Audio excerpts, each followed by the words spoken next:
Mbi 80 kërkesa për terapi hormonale në vetëm një muaj. Dhe patjetër, në fakt, nuk duhet flas për politikën, as mjekësinë, as qeverinë, por kam një pyetje më të thellë.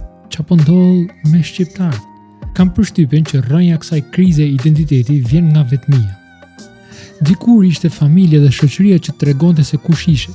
Sot secili duhet ta zbuloj vetë, në fillim kjo tingëllon si liri, por sa më shumë e mendojnë, fakt aq më shumë më duket si një barrë e madhe, sepse po I kërkojmë një 15 vjeçari apo edhe 20 vjeçari, në fakt I përgjigjet pyetjes më të vështirë tjetër. Kush jam unë? Dhe nëse nuk I kthen ti përgjigje, interneti ka 1000 përgjigje për ty, rrjetet sociale ka 1000 përgjigje, aktivistët ka 1000 përgjigje, politikanët ka 1000 përgjigje, por problemi është se përgjigjet ndryshojnë vazhdimisht.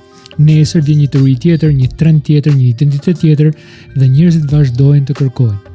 Dhe kjo është ajo që më shqetëson fakt, jo sepse dikush po bën pyetje, pyetjet janë të mira, por kam përshtypjen se kemi filluar të kërkojmë përgjigje për pyetjet më të rëndësishme të jetës tek të gjithë përveç krijuesit. Nëse do të kuptoja si funksionon një makinë, do të kërkoja manualin dhe do të pyesja inxhinierin që e projektoi. Po kur vjen puna tek njeriu, tek identiteti, tek kuptimi, tek qëllimi I jetës, kemi bindjen se mund të gjejmë përgjigjet pa autorin e jetës. Askush nuk të njeh më mirë se sa ai që të krijoi. Pyetje për ty. A mund ta kuptoj njeriu plotësisht kush është pa ju drejtuar krijuesit të tij? Shkruaj më poshtë. Zoti Bekoft.